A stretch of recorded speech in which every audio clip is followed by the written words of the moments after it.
Antunes, e a tese intitulada Modelo Deposicional das Coquinas do Campo de Búzios da Bacia de Santos.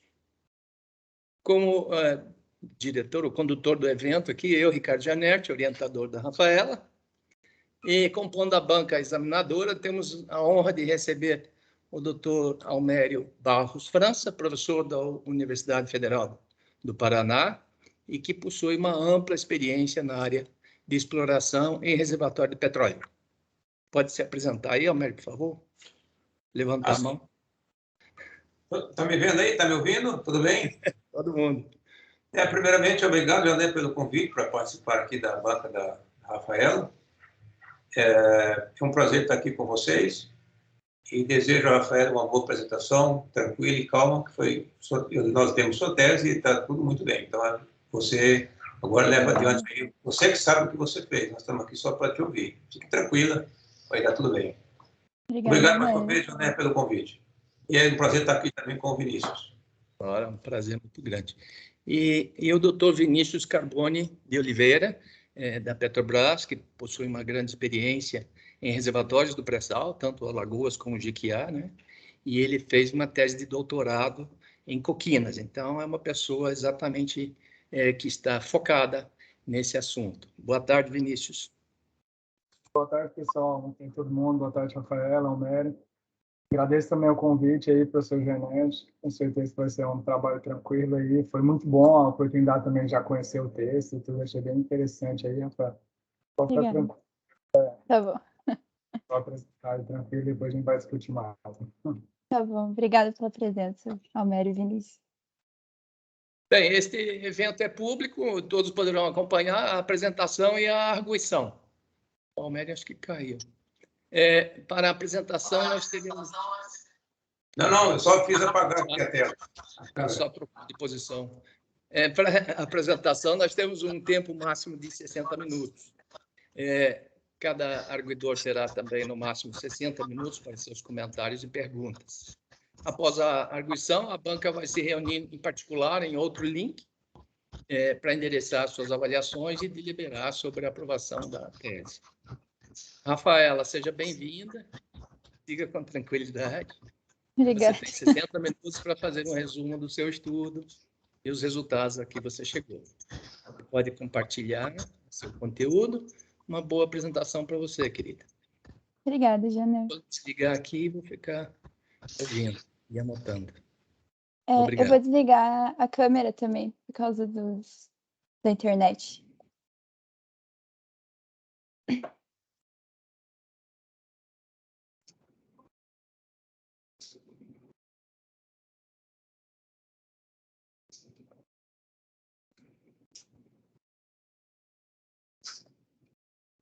Pronto.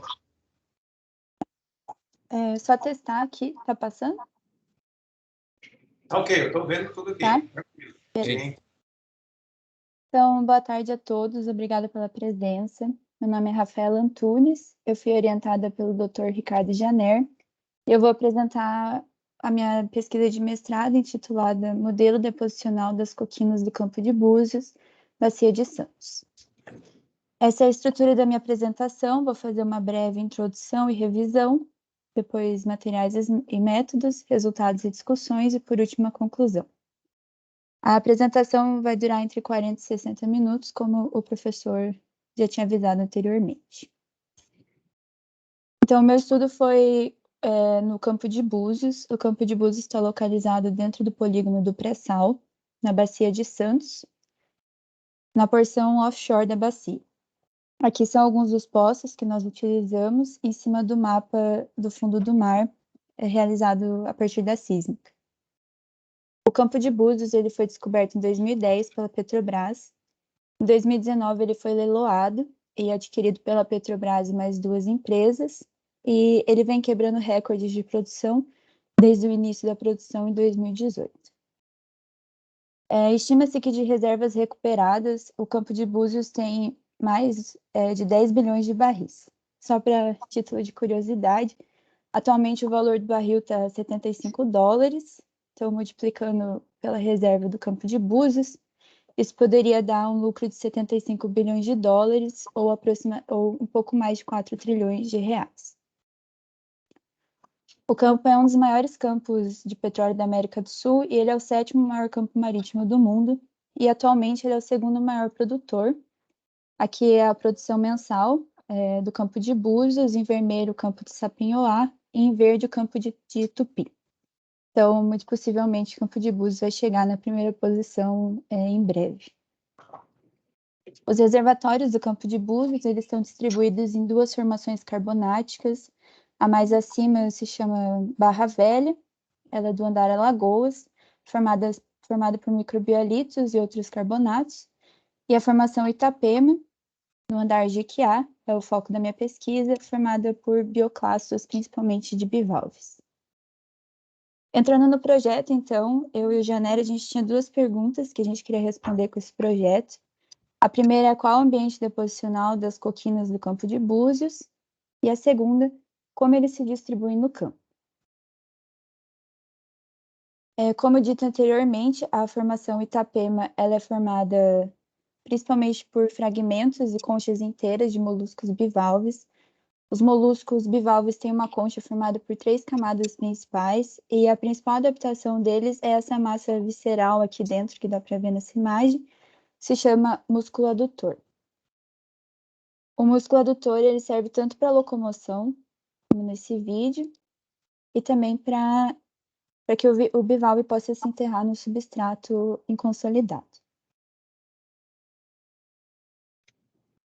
Além disso, nós temos na formação Itapema bioclastos de artrópodes ostracoides.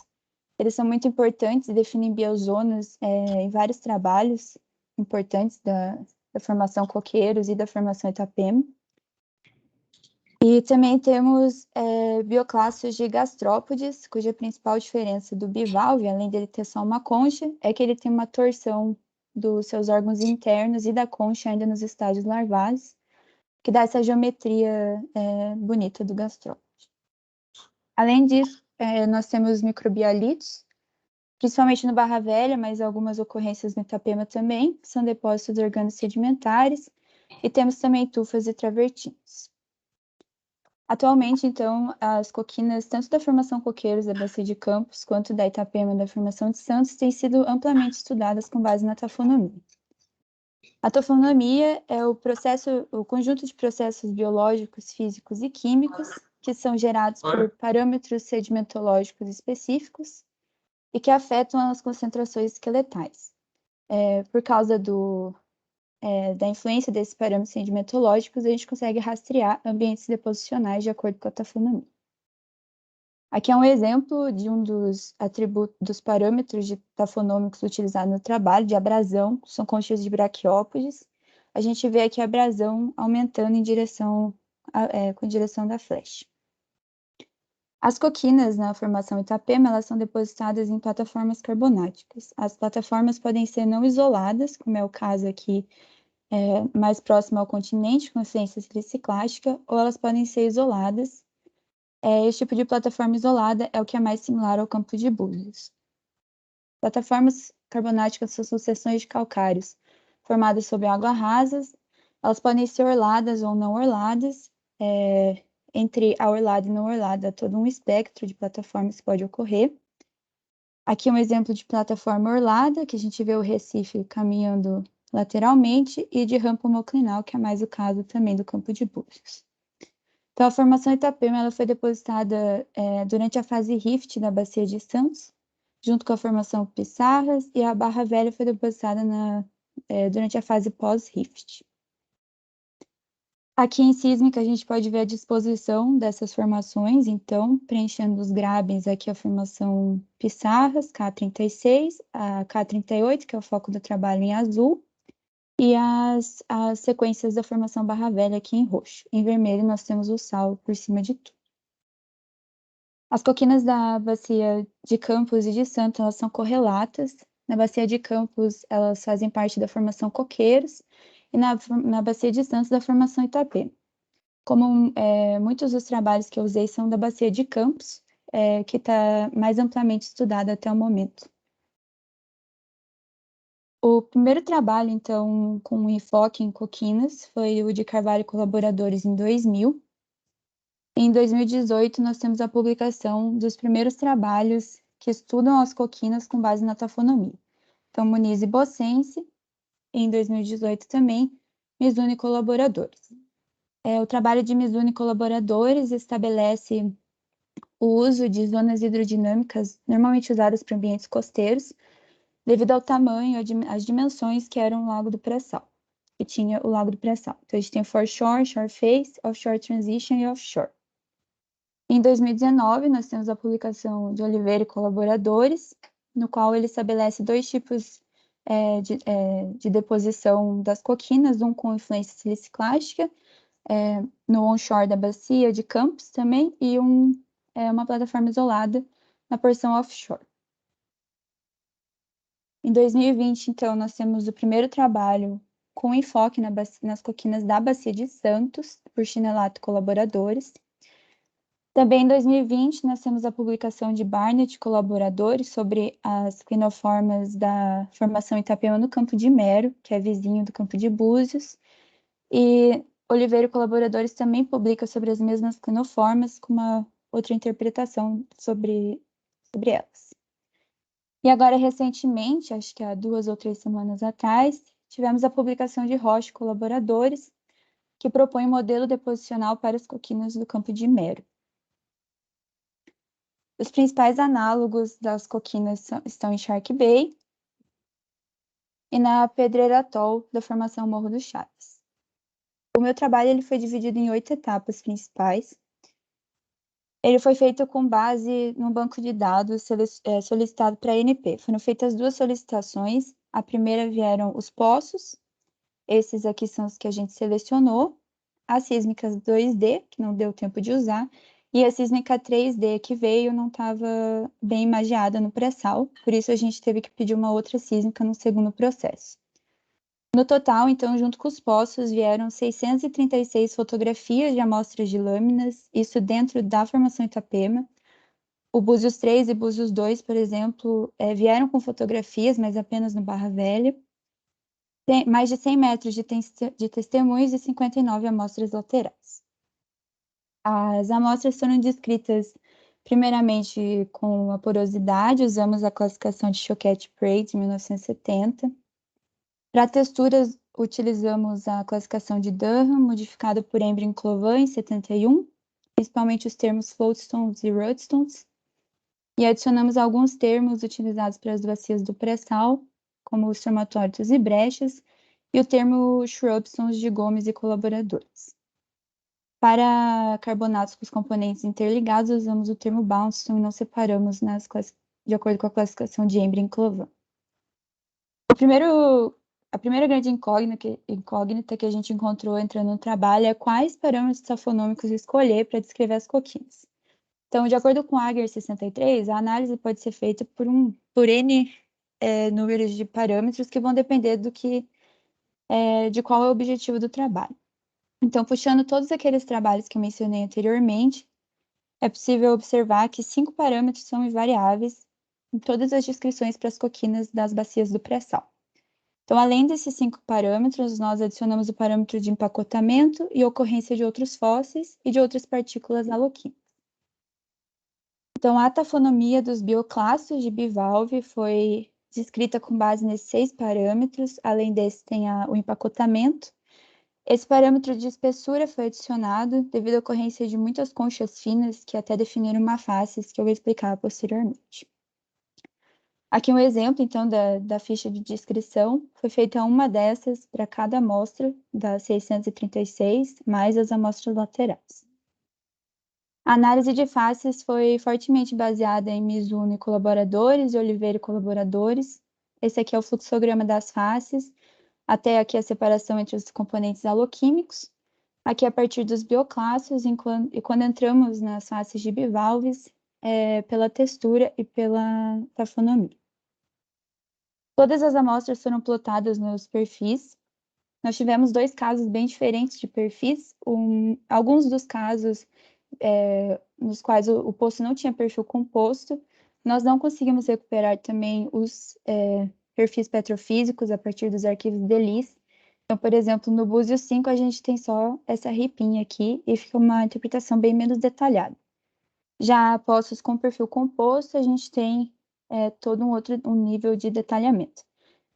Tudo isso aqui foi feito no Core, porque eu não tinha acesso a nenhum software para lidar com isso daqui. O mapeamento sísmico foi feito no OpenDetect, foi sobre o bloco BS500 Franco Florim. A amarração de poços deu bastante problemas também, devido a esses arquivos DELIS, que o software não lê. Nós marcamos esses horizontes, todos foram com seleção manual, menos a base do sal e fundo do mar, que deu para usar a seleção automática localizadamente. O step foi 10 por 10 para todos os horizontes, menos o fundo do mar, que foi 50-50. Então, voltando naquelas duas perguntas que a gente tinha no começo, nós tentamos responder a primeira pergunta no artigo número 1, intitulado Coquina Depositional Model. Esse artigo foi feito em conjunto com a Júlia Guerreiro, da Petrobras. E o segundo artigo, que vai responder a pergunta como ele se distribui. O nome dele é Supergiant Pre-Sol Coquina Deposits. Eu vou explicar cada um separadamente. Então, o artigo número 1, o principal objetivo era a proposição de um modelo deposicional e de empilhamento das coquinas da formação Itapema no campo de Búzios. A intenção é publicar ele na APG Memoir ou na Marine Petroleum Geology. E os highlights é que ele vai ser o primeiro artigo publicado das coquinas do campo de Búzios e ele traz uma análise em escala de campo entre 12 poços. Então, os poços utilizados para esse primeiro artigo são esses aqui. Nós utilizamos o poço 2NP2A, que está no campo de Mero também. As faces foram denominadas primeiramente de acordo com a textura, em letra maiúscula. Então, Mudstone, Wakestone, Paxton. E em letra minúscula nós temos a tafonomia. Então, por exemplo, RHF vai fazer referência a um Rudstone com conchas altamente fragmentadas, HF de Highly Fragmented. As cores das faces também foram selecionadas para ajudar na visualização. São faces associadas a barras bioclásticas, têm cores mais azuis, e de rampas, cores mais esverdeadas. A face de conchas articuladas tem esse tom azul mais vivo. Essa é a tabela de face das coquinas. Esse aqui é o esquema, então, do que a gente vê em lâmina de cada uma das faces, as cores correspondentes e o código. Temos a descrição dos parâmetros tafonômicos, porosidade e interpretação. O mesmo foi feito para faces que não são de coquinas, como wakestones, mudstones, folhelhos e por aí vai. Todas as faces da tabela foram inseridas no modelo deposicional, tirando a face de de wakestones com ostracodes e de carbonatos cristalinos. Os ostracodes devem ser estudados com muito mais detalhamento do que a gente pôde fazer, para que a gente possa saber onde eles foram depositados, por isso a gente não colocou eles no modelo. E os carbonatos cristalinos são comumente de alterações geogenéticas, por isso não entrou no modelo de deposição também. Tivemos algumas ocorrências de tufa, principalmente no poço Búzios 1, também não entrou no modelo, e uma ocorrência de um shrubstone, similar a um travertino, do Búzios 7, que também não entrou no modelo. Então, em concordância com o trabalho de Mizuno e colaboradores, nós distribuímos as faces no modelo de rampa carbonática, adicionamos um backshore, que será a parte de trás da barra, ou um interbarras também. Aqui é o empilhamento esperado das faces, do mais profundo para o mais raso. Esse é o modelo deposicional final. A gente tem aqui representadas duas barras bioclásticas associadas com altos de embasamento. Para esse lado nós temos uma rampa homoclinal e para cá uma rampa com um pequeno obstáculo no final, que em inglês é uma distally steepened ramp. Então, aqui entre as barras, nós temos a porção interbarras, ou de backshore, os depósitos de washover, fluxo gravitacional, embaiamentos e locais de exposição subaérea. As faces foram organizadas em 8 associações de faces. Eu vou explicar cada uma delas brevemente. Começando então do mais raso em direção ao mais profundo, essa associação é de lagunas interbarras, então elas ocorrem entre 2 ou mais barras bioclásticas. Elas são formadas por rudstones e flowstones com conchas distintivamente alongadas, são sempre organizadas e ocorrem alternadas com camadas de lama carbonática. Então, essa geometria de concha ela foi encontrada muito associada a depósitos de barra e de washover, sempre tem lama associada, e como ela é muito comprida e lisa, nós visualmente relacionamos ela, identificamos ela como do gênero Alobia de bivalves. Esse gênero de bivalves, ele ocorre como adaptação a substratos lamosos em águas com pouca circulação de oxigênio. A associação de depósitos de washover, fluxo gravitacional, ela é representada por apenas uma face. Com o banco de dados que a gente tinha, não foi possível separar qual face seria de fluxo e qual de washover. Por isso, as duas são representadas por rudstones maciços com bioclastos altamente fragmentados e mal selecionados. A principal característica dessa face é que há uma mistura muito grande de clastos com diversos graus de retrabalhamento. Então, é uma verdadeira mistura. Aqui é possível observar a única evidência de bioerosão que a gente encontrou na área. Depósitos de washover, eles são intimamente ligados com tempestades e eles podem ocorrer na forma de lóbulos, como na fotografia superior, ou na forma de terraços. Aqui é interessante notar que o mesmo evento, no caso o furacão Ike, 2006, no Mississippi, não é, em algum estado que eu não lembro agora, gerou 2 tipos de depósitos muito diferentes. Outra coisa interessante de notar é a ocorrência de pântanos logo atrás da barra, que, como no nosso modelo, tem as lagunas para representar essa porção do backshore. Os depósitos de washover, a importância deles nos depósitos de coquinas foi levantada por Janer e colaboradores a partir do análogo em Shark Bay. Aqui nós temos a associação de barras bioclásticas, formada por uma face de coquina e uma face de brecha. A face de coquina ela é formada por rudstones maciços, com conchas com altos graus de fragmentação e abrasão.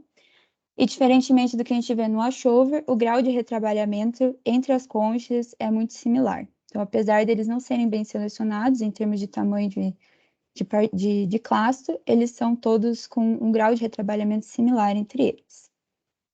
As barras podem ser formadas por swashes que ultrapassam a crista de barra ou por spits. Elas podem ter morfologias internas e externas muito diferenciadas. As barras, elas vão progradar em direção tanto ao backshore quanto em direção à rampa, enquanto que as lagunas vão ser depositadas em camadas tabulares e os washovers vão progradar principalmente em direção ao backshore. Quando a face formadora de washover formar fluxos gravitacionais, eles vão ter uma geometria de progradação em direção à rampa. Aqui é um exemplo recente na Carolina do Norte, que foi onde Schwartz, em 75, definiu o que são depósitos de washover. A gente vê aqui a barra, a crista, ela progradando aqui, a gente vê algumas geometrias internas, a porção do backshore, com os depósitos de washover, a praia e a porção mais profunda. Aqui outro exemplo, na Península de Valdez, na Argentina. A gente vê as barras com as geometrias internas, os depósitos de washover. E aqui é interessante notar que essas duas barras, elas são correlatas, as duas são atuais, mas ambas têm geometrias internas muito diferentes, como é mostrado no modelo. As brechas, então, são formadas por exposição subaérea. A associação seguinte é de bancos, praias e embaiamentos. A face de coquinas é formadora das praias e bancos. Essa face é formada por grainstones e packstones organizados e bem selecionados. As conchas são altamente fragmentadas e normalmente ocorrem com altíssimo grau de abrasão também. Então, essa face de praia ocorre com muita intercalação entre depósitos de estromatólitos ou de grainstones formados por classes de estromatólitos, fragmentos de estromatólitos, e também com faces de oncoides.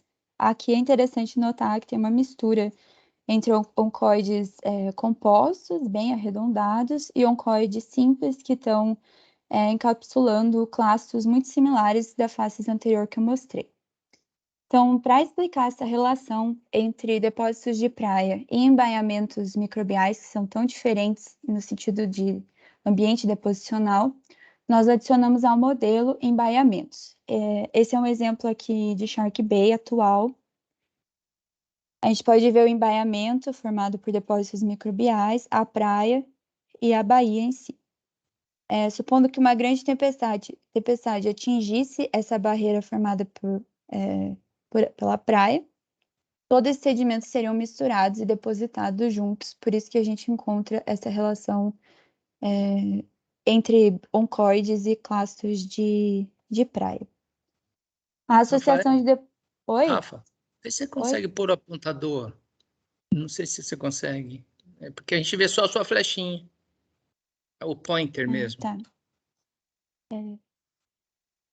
Aqui. Deu, né? Ok. Deu? Tá.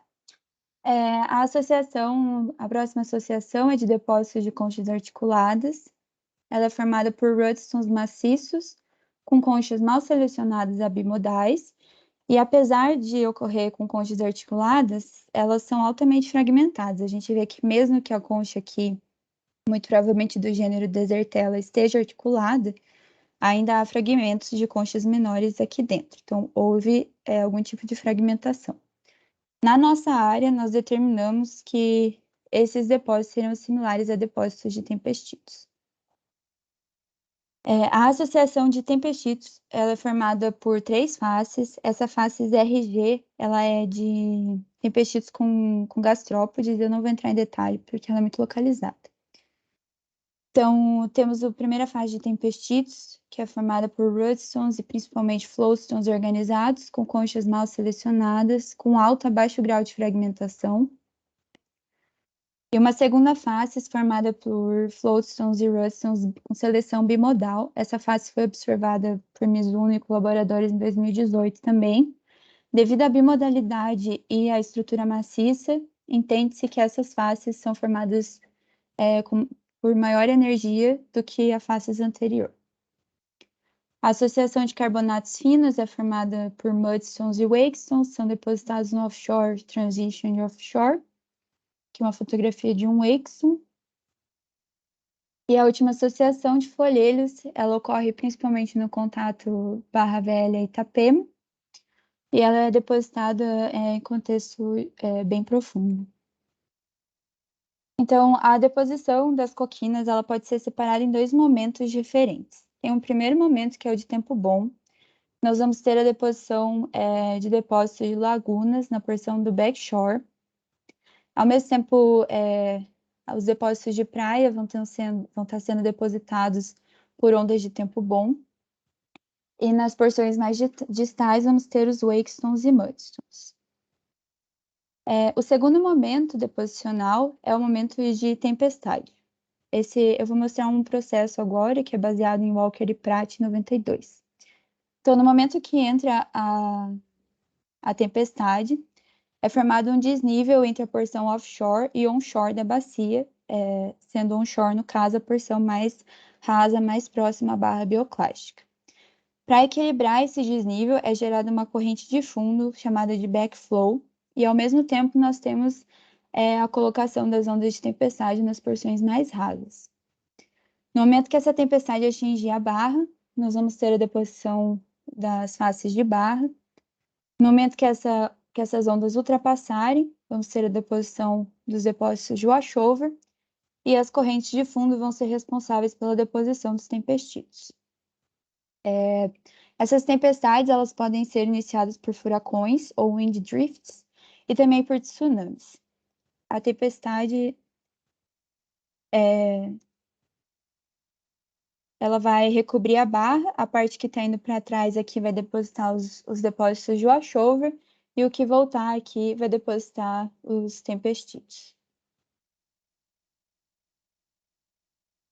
Posicionando, então, todas essas faces que a gente viu, nós conseguimos identificar alguns momentos deposicionais que, empilhados, apresentam... É possível observar um raseamento do ambiente das coquinas no campo de Búzios. Então, nós temos um primeiro momento com Wakestons e Mudstones, um segundo momento... desculpa, esse é o posto 2NP1, que eu peguei como exemplo. Nós temos tempestitos e wakestons também. Aqui é interessante notar que os wakestons vão diminuindo em direção ao contato aqui. Temos depósitos de barra, um momento dominado por ostracodes, mais depósitos de barra, depósitos de interbarras, em um momento muito raso com a deposição de brechas e estromatóides. Depois disso, tem a colocação do folhelho, do contato, e entramos no barra velha. Então, de forma geral, a gente vê que há um raseamento dos ambientes em direção ao topo da formação Itapema, no campo de Búzios. O segundo artigo, então, denominado Supergiant Persol Coquinhas Deposits, ele tem como objetivo principal uma proposta de sucessões de faces e de evolução paleoambiental no campo de Búzios, para ser publicado em uma das duas revistas citadas anteriormente. E o highlight dele é uma proposta de sucessão baseada em variações ambientais, verticais e laterais. Para esse trabalho, nós utilizamos esses postos que estão aqui. O posto 2NP2A de Mero não entrou nesse trabalho, porque não tem sísmica do campo de Mero.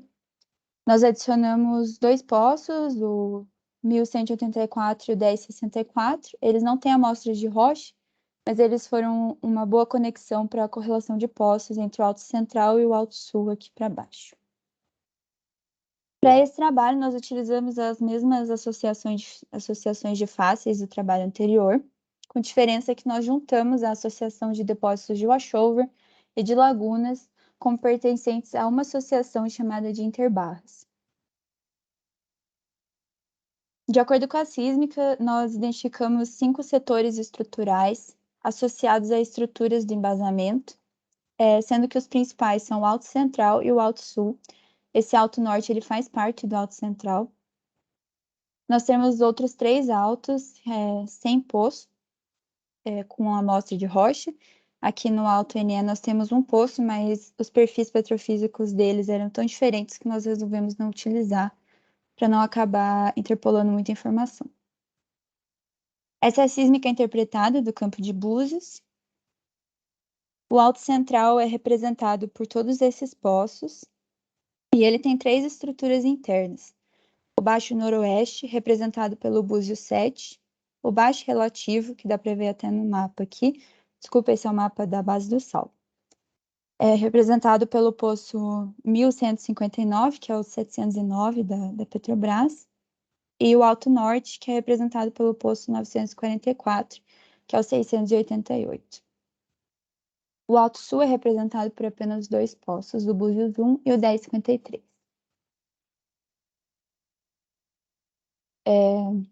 Então, nós pegamos o contorno estrutural da sísmica, aqui a coquina está bem exagerada, plotamos os nossos poços e fizemos a correlação para identificar possíveis sucessões de faces associadas tanto com os perfis petrofísicos quanto com o empilhamento das amostras. Assim, nós definimos 6 sucessões de faces diferentes. Aqui do mais profundo em direção ao mais raso, eu vou explicar cada uma delas. A primeira sucessão é uma sucessão formada por mudstones e wakestons, aparentemente com influência hidrotermal. É nesse momento que a gente tem aqueles shrubs que eu mostrei anteriormente. É uma sucessão restrita ao Búzios 7, então só aparece aqui. Ela apresenta altos valores de gama e é o único lugar do campo em que eu consegui identificar rochas híbridas. Plotando, então, essa informação no mapa do campo de Búzios, aqui em branco são locais sem informação, e aqui em azul são baixos estruturais, que a gente resolveu colocar depósitos profundos. Então, essa sucessão ela tem um formato alongado, NWSE, de acordo com as falhas do campo. A segunda sucessão é denominada de ODS, formada por depósitos de offshore e offshore transition, então wakestones e mudstones e muito ostracode. Ela é representada por um alto pico do gama, então tem um contraste mesmo entre a sucessão anterior, aqui no Búzios 7. Ela ocorre em 3 poços diferentes apenas. Aqui a gente não tem depósitos rasos, então de barras bioclásticas, o washover aqui está ausente. E a ocorrência de brechas hidrotermais aqui nesse momento no Búzios 7 dá a entender que poderia ter uma componente hidrotermal ainda ativa nesse momento. Então, da mesma forma da construção do mapa anterior, nós teríamos a deposição de ambientes profundos no ANP1, Búzios 7 e 944. É claro que essa sucessão, assim como a anterior, pode ter sido erodida nos outros poços. A sucessão seguinte é denominada de TDS, formada por tempestitos, depósitos de tempestitos, de barras e de praias. Essa sucessão ocorre em todos os poços e ela é representada por uma queda abrupta do gama. E é o primeiro momento que há a dominação completa dos bivalves. Nesse momento, aqui no Búzios 7, nós entendemos que houve uma inversão de relevo, pois antes ele estava numa posição mais baixa, com depósitos profundos, e a partir desse momento nós temos depósitos muito rasos de barra e de backshore. Então, a partir de agora, o Búzios 7 começa a ser considerado parte do Alto Central. Nesse momento, então, a gente vê que os depósitos do Alto Central, eles são mais rasos que os depósitos do Alto Sul, o que pode dar a entender que o Alto Sul estava relativamente numa posição mais baixa que o Alto Central nesse momento. E também, pela ocorrência de tempestitos em poços no meio do Alto Central, é possível que esse alto ainda não estivesse inteiramente conectado nesse momento. Nós pegamos, então, todas as informações de tafonomia, dos parâmetros fragmentação, abrasão e orientação, com as rochas que ocorriam dentro dessa sucessão dominada por tempestitos, e tentamos identificar padrões de variação tafonômica entre o Alto Norte, Central e Sul. E aqui, para pegar variações entre Oeste e Leste, nós selecionamos os poços 2NP1, 709 ou 1159 e Búzios 4. A partir dessas interpretações feitas em cima disso, nós identificamos 3 possíveis parocorrentes, que estariam vindo de NW para SE, NE para SW e de Sul para Norte. Aqui seria a posição relativa dos altos estruturais nesse momento. A sucessão seguinte ela é dominada por depósitos de praias e barras. Ela ocorre em todos os poços também.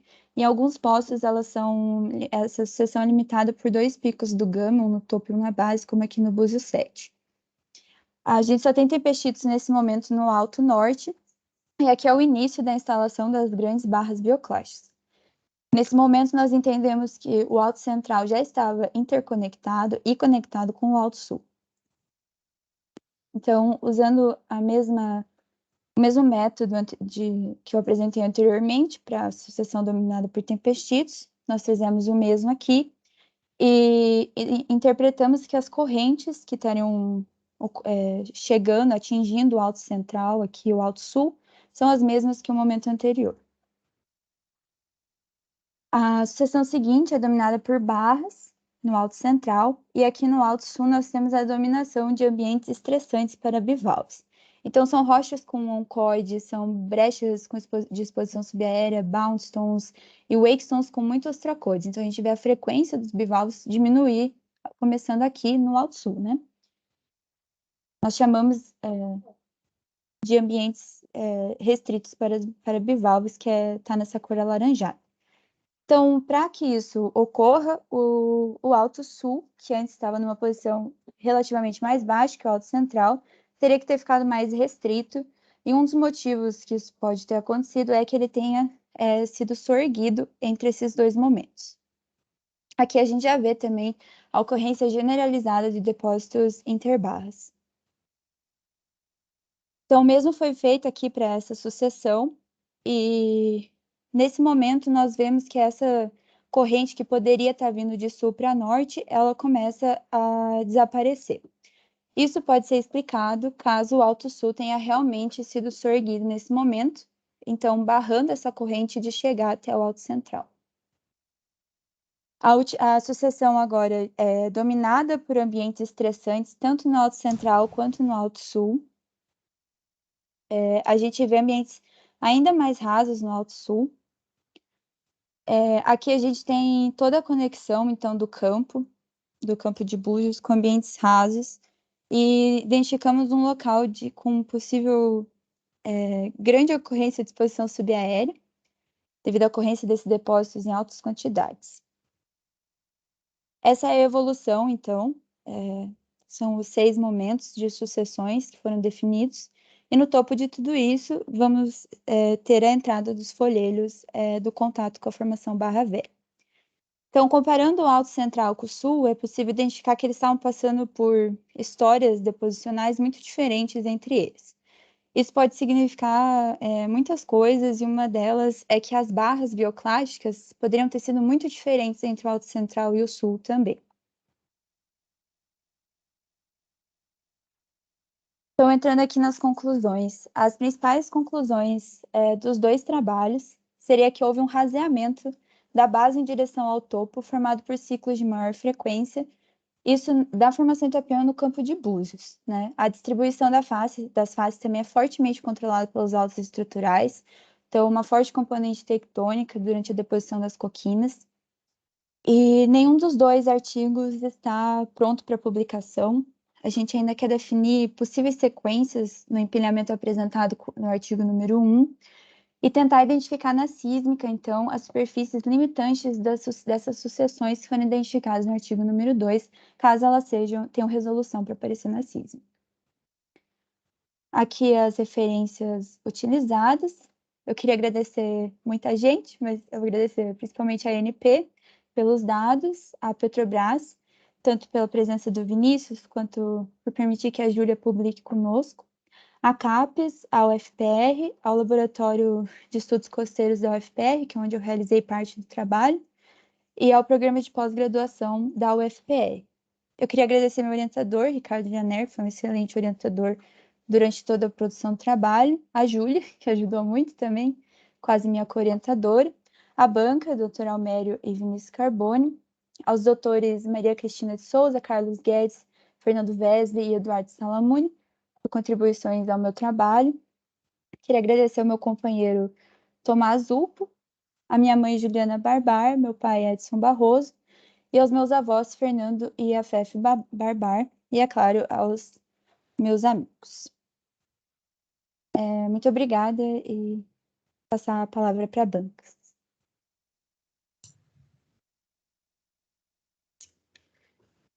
Bem, primeiramente, dizer que foi muito bom, sensacional, Rafaela, parabéns. Obrigada. O orientador tinha que falar isso mesmo. Bem, antes de a gente passar, então, para a arguição da Rafaela, acho que vale a pena a gente fazer um intervalinho para a gente pegar um café e também ir no banheiro, ou seja o que for. E então são 14h47, então 14h57 a gente voltaria. A Rafaela fez num tempo muito bom, 42 minutos por aí, então foi excelente, né? Eu estava muito preocupado, porque é tanto material, tanta coisa, a Rafaela sozinha, nossa. Então tá certo, então vamos ficar aí em stand-by, vamos tomar um café e já voltamos aí para as arguições, e para a Rafaela também tomar uma água, né? E relaxar um pouco. Obrigada. Muito obrigado por enquanto, até daqui a pouco. Ok, Jané.